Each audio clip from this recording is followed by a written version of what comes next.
आपने कभी सोचा है इस बल्ब की रोशनी आखिर क्यों जलती है? आज हर कोई जानता है कि बल्ब का आविष्कार मशहूर वैज्ञानिक थॉमस एल्वा एडिसन ने किया था। लेकिन सवाल यह है, क्या ये सिर्फ एडिसन साहब की मेहनत थी या फिर विज्ञान का कोई जादू था? जैसे इस बल्ब ने अंधेरे को रोशन किया, ठीक वैसे ही विज्ञान ने अज्ञानता के अंधकार को रोशन किया है। हजारों साल पहले जब इंसान ने पहली बार आसमान में चमकते सितारों को देखा, तो शायद उसके मन में दो सवाल आए होंगे। क्या ये दीपक है जो कहीं दूर आसमान में रखे हुए हैं, या फिर किसी दूसरी दुनिया के होने का संकेत?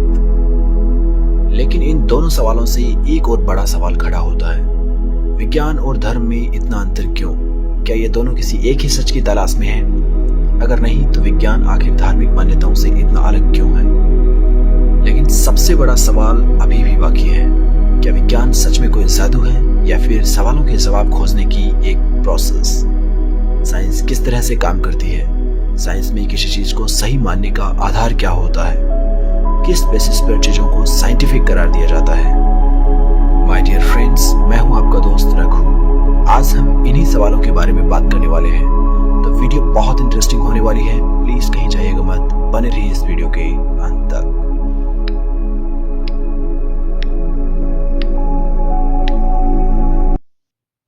दोस्तों, विज्ञान वह विधि या फिर मेथड है जिसके द्वारा प्राकृतिक घटनाओं और प्रकृति में मौजूद वस्तुओं का अध्ययन फैक्ट्स, एविडेंस और रैशनल थॉट्स के आधार पर किया जाता है। अगर साधारण शब्दों में कहें तो विज्ञान वह साधन है जिससे इंसान दुनिया और प्रकृति के रहस्यों को समझने की कोशिश करता है। दोस्तों, ये सिर्फ सवाल पूछने तक सीमित नहीं है, बल्कि उन सवालों के उत्तर खोजने के लिए प्रमाण और तर्क का उपयोग करता है। दोस्तों, जिज्ञासा मानव चेतना का स्वाभाविक हिस्सा है जो किसी भी चीज को जानने की ललक पैदा करती है। जैसे कोई व्यक्ति पूछता है, दिन और रात आखिर क्यों होते हैं? विज्ञान हमें बताता है, पृथ्वी अपनी एक्सिस पर या फिर धुरी पर घूमती है, जिस वजह से दिन और रात का हो पाना संभव हो पाता है। या फिर कोई व्यक्ति कहता है, प्रकृति में मौजूद सारे पेड़ पौधे हरे क्यों होते हैं? तो विज्ञान हमें बताती है, पेड़ पौधों की पत्तियों में क्लोरोफिल नामक सब्सटेंस मौजूद होता है जो कि सूर्य से आने वाले प्रकाश को ऑब्जर्व करता है और पौधों के लिए भोजन बनाता है।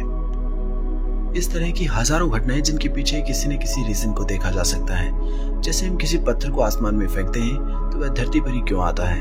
आप सभी जानते हैं, धरती की ग्रेविटेशनल फोर्स की वजह से ऐसा होता है। साइंस कहती है, प्रकृति में मौजूद कोई भी घटना, कोई भी चीज किसी न किसी नियम से बंधी हुई होती है, और ग्रेविटेशनल फोर्स साइंस के उन हजारों लाखों नियमों में से एक है। अर्थात आप धरती के किसी भी कोने पर जाकर उस पत्थर को आसमान में फेंकते हैं तो वह वापस धरती की तरफ ही आएगा, बशर्ते आप उसे 11.2 किलोमीटर पर सेकंड की स्पीड न दें। यह एक यूनिवर्सल कंसेप्ट है, अर्थात एक साइंटिफिक कंसेप्ट है। दोस्तों, मैंने अभी बताया, धरती पर मौजूद हर घटना के पीछे एक स्पेसिफिक रीजन होता है। बिना किसी रीजन के कोई भी वैज्ञानिक निष्कर्ष अस्तित्व में नहीं आ सकता। जैसे आप पानी को गर्म करते हैं, 100 डिग्री सेंटीग्रेड पर पानी भाप बनने लगता है, और यह भी एक यूनिवर्सल कंसेप्ट है। आप किसी भी देश में जाकर कहीं पर भी इस एक्सपेरिमेंट को दोहरा सकते हैं। दोस्तों, साइंस की खूबसूरती इस बात में होती है कि ये हमेशा फॉल्सिफाइबल होती है, अर्थात आप किसी भी साइंटिफिक कंसेप्ट को गलत साबित कर सकते हैं, लेकिन आपको इसे प्रमाण और तर्क के साथ साबित करना होगा। साइंस हमें बताती है कि पानी 100 डिग्री सेंटीग्रेड पर उबलता है, लेकिन अगर आप इस बात का दावा करते हैं कि पानी नॉर्मल सी लेवल पर 110 डिग्री पर उबलता है, तो आपको इस बात को साबित करना होगा। आप साबित करते हैं तो आप साइंस में एक आवश्यक सुधार ला पाने में सक्षम हो पाएंगे, और यही चीज साइंस को बाकी अदर चीजों से अलग बनाती है और हमें सिखाता है कि सच केवल विश्वास पर नहीं, बल्कि तर्क, प्रमाण और बार बार किए गए एक्सपेरिमेंट में आए हुए समान रिजल्ट्स पर आधारित होता है। Science is always keep updating itself. कई बार लोग इस बात को सुनते हैं तो सोचते हैं, इसका मतलब पीछे के सारे कंसेप्ट गलत थे। नहीं, साइंस हमेशा कम सही से अधिक सही की ओर चलता है। नेक्स्ट सवाल आता है, विज्ञान किस तरह से काम करता है? How does science work? दोस्तों, विज्ञान प्राकृतिक घटनाओं को समझने के लिए एक साइंटिफिक मेथड का सहारा लेता है। फर्स्ट ऑफ ऑल, किसी समस्या या फिर प्रश्न को पहचानना। फॉर एग्जाम्पल, बारिश कैसे होती है? दोस्तों, मैं आपको बता दूं, विज्ञान में हर सवाल की शुरुआत हमारी जिज्ञासा से होती है। सेकंड आता है ऑब्जर्वेशन अर्थात निरीक्षण, मतलब प्राकृतिक घटनाओं का ध्यान से निरीक्षण करना, में आ रहे बदलावों को गौर से देखना। जैसे हम देखते हैं कि बारिश अक्सर तब होती है जब आकाश में बादल होते हैं, साथ ही बारिश के पहले हवा में नमी होती है और मौसम ठंडा होने लगता है। और हम ये भी देखते हैं कि बारिश के काले बादल नीचे आने लगते हैं। दोस्तों, इसके बाद हम इसे देखकर एक हाइपोथेसिस तैयार करते हैं, अर्थात एक परिकल्पना तैयार करते हैं। मतलब जिन चीजों को हम देखते हैं उनके आधार पर एक संभावित उत्तर देने की कोशिश करते हैं। जैसे बारिश के मौसम में हम बादलों की तरफ देखकर कहते हैं, बादलों में पानी की बूंदें इकट्ठा होकर भारी हो जाती होंगी, फिर ये धरती की तरफ बरसती होंगी। फिर हम हमारी परिकल्पना अर्थात हाइपोथेसिस के साथ एक्सपेरिमेंट करते हैं, क्योंकि हमें पता होता है कि पानी को गर्म करते हैं तो उसकी भाप बनकर उड़ने की प्रवृत्ति होती है, और भाप पानी की बजाय हल्की होती है, इसीलिए वह आसमान में उड़ जाती है। और यह प्रक्रिया समुद्र में बहुत बड़े पैमाने पर होती है, जिससे बादलों का निर्माण होता है। इसके बाद हम डाटा को एनालाइज करते हैं, जिससे हम पाते हैं कि वायुमंडल में नमी बढ़ती है और नमी से तापमान गिरता है। तापमान गिरता है तो भाप की छोटी छोटी बूंदें आपस में मर्ज हो जाती हैं और बड़ी बूंद बनकर गुरुत्वाकर्षण की वजह से बूंदें जमीन पर गिरने लगती हैं, जिसे हम बारिश कहते हैं। फिर कोई इतनी जद्दोजहमत के बाद कोई निष्कर्ष निकलता है और फिर कोई फिनोमेना, थ्योरी या फिर सिद्धांत बनता है। और अगर वो सिद्धांत सार्वभौमिक सत्य है तो उसे वैज्ञानिक नियम कहा जाता है, जैसे जल चक्र का सिद्धांत, water cycle theory.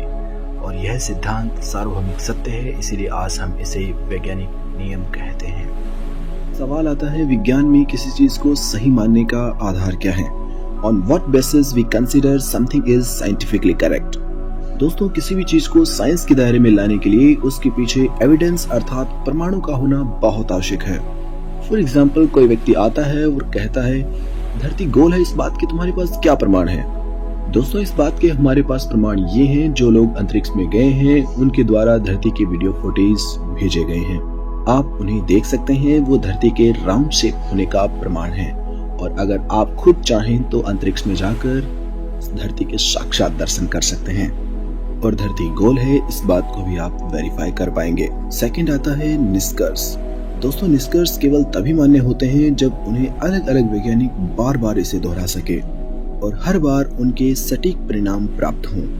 For example, पानी 100 डिग्री सेंटीग्रेड पर उबलता है, इसे कोई भी वैज्ञानिक जांच सकता है। पानी के उबलने का टेम्परेचर फिक्स है, इसे कोई भी वेरीफाई कर सकता है, इवन आप भी। दोस्तों, थर्ड है लॉजिक एंड ऑब्जेक्टिविटी। दोस्तों, किसी भी वैज्ञानिक अनुसंधान में तर्क और निष्पक्षता का पालन किया जाता है, अर्थात व्यक्तिगत विश्वास या पक्षपात का इसमें कोई भी स्थान नहीं होता। जैसे फलाना व्यक्ति को नींद में दर्शाव होता है कि फलाने दिन बारिश होगी, और ये बात सच है क्योंकि वो बहुत महान व्यक्ति है। दोस्तों, ऐसा नहीं होता। दोस्तों, फोर्थ है फॉल्सिफाइबिलिटी, अर्थात साइंस में कोई भी नियम फॉल्सिफाइबल होता है, मतलब साइंस का कोई भी कंसेप्ट गलत साबित करने योग्य होता है। फॉर एग्जाम्पल, न्यूटन साहब कहते हैं धरती हर वस्तु पर ग्रेविटेशनल फोर्स लगाती है, और कोई व्यक्ति सबूत के साथ आता है और कहता है एक खास परिस्थिति में धरती का यह गुण काम नहीं करता। न्यूटन साहब का यह सिद्धांत संशोधित हो जाएगा, क्योंकि वह उसके पीछे कोई दूसरा रीजन देता है। तर्क और एविडेंस के आधार पर वह सही है तो उसकी बात को नकारा नहीं जा सकता। दोस्तों, साइंस की यही खूबसूरती है, इसमें हर तथ्य तर्क और प्रमाण से जुड़ा होता है। यहाँ कोई भी अंधविश्वास या भगवान का करिश्मा नहीं चलता, ठोस एविडेंस और लॉजिक की बातें की जाती है। दोस्तों, पॉइंट नंबर 5 है पीर रिव्यू अर्थात अंतर्राष्ट्रीय सत्यापन। दोस्तों, इसका मतलब होता है आप साइंस के फील्ड में कोई फिनोमिना या फिर कंसेप्ट देते हैं तो उस फील्ड के एक्सपर्ट उसे जांचते हैं, तर्क की कसौटी पर उसे कसते हैं ताकि त्रुटियों और गलतफहमियों को रोका जा सके। It's a kind of double check verification. Next, last and the sixth one, self correcting nature. दोस्तों, विज्ञान गलतियों को स्वीकारता है और यदि नए प्रमाण सामने आते हैं तो पुराने विचारों और सिद्धांतों को सुधारता भी है। इसका एक बेहतरीन एग्जाम्पल सर आइजक न्यूटन के द्वारा दी गई ग्रेविटेशनल फोर्स की थ्योरी सर अल्बर्ट आइंस्टाइन के द्वारा उसे सुधारा गया, जिसमें अल्बर्ट आइंस्टाइन ने कहा था कि हर मैसिव ऑब्जेक्ट स्पेस टाइम में दबाव डालता है, जिस वजह से कोई ऑब्जेक्ट धरती की तरफ मूव करता है, और इसे उन्होंने एक इक्वेशन से साबित भी किया था। और यहाँ साइंस की सेल्फ करेक्टिंग नेचर शो होती है। दोस्तों, साइंस तो खुद कहती है आप इसे गलत साबित करके दिखाएं, क्योंकि विज्ञान खुद को सुधारने के लिए हमेशा तत्पर रहती है, हमेशा नए प्रमाण, नए विचारों का स्वागत करती है। जबकि धार्मिक चीजों के साथ ऐसा नहीं है। उन्हें गलत साबित करने की कोशिश की मतलब बात आपकी जान पर आ सकती है। दोस्तों याद रहे, विज्ञान केवल विषय नहीं है बल्कि हमारे सोचने, समझने और सवाल करने की शक्ति है। यह हमें सिखाता है कि सवाल का जवाब खोजा जा सकता है, हर समस्या का हल निकाला जा सकता है, बजाय इसके कि फलाना सिंह जी ने कह दिया तो ऐसा होता है। विज्ञान की सबसे खूबसूरत बात यही है कि ये किसी भी चीज को डाउट की नजरों से देखना सिखाती है। जब हम डाउट करते हैं तो सवाल पैदा होते हैं, और सवाल पैदा होते हैं तो सवाल के जवाब मिलते हैं, और जवाब हमें सत्य तक पहुंचने में मदद करता है। दोस्तों हम ये भी जानते हैं, हर सिद्धांत, हर खोज समय और तथ्यों के साथ परखी जाती है।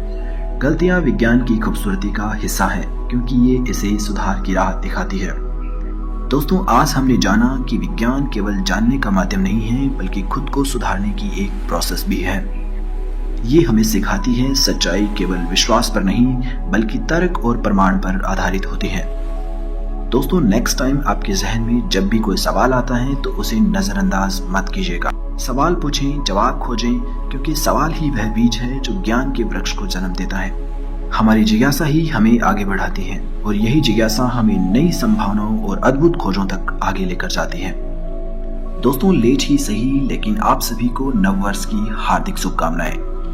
नया साल हमारे लिए नई सोच, नई जिज्ञासाएं और नई उपलब्धियों का प्रतीक है। और हम जानते हैं वैज्ञानिक सोच भी हमें यही सिखाती है कि हर नई शुरुआत एक अवसर है खुद को बेहतर बनाने का। My dear friends, that's all for today. तो दोस्तों आपका कीमती वक्त देने के लिए दिल से बहुत बहुत शुक्रिया। अगली बार फिर मिलते हैं किसी दिलचस्प और ज्ञानवर्धक विषय के साथ। तब तक के लिए सोचते रहें, सीखते रहें और दुनिया को समझने की इस यात्रा का आनंद लेते रहें। आपका नववर्ष मंगलमय हो, आपकी जिज्ञासा हमेशा जिंदा रहे। दोस्तों ये वीडियो अगर आपको पसंद आया हो तो वीडियोस को लाइक करें, चैनल को सब्सक्राइब करें and press the bell icon so that you never miss the upcoming videos. Till then स्वस्थ रहें, मस्त रहें और अपना ख्याल रखें। धन्यवाद।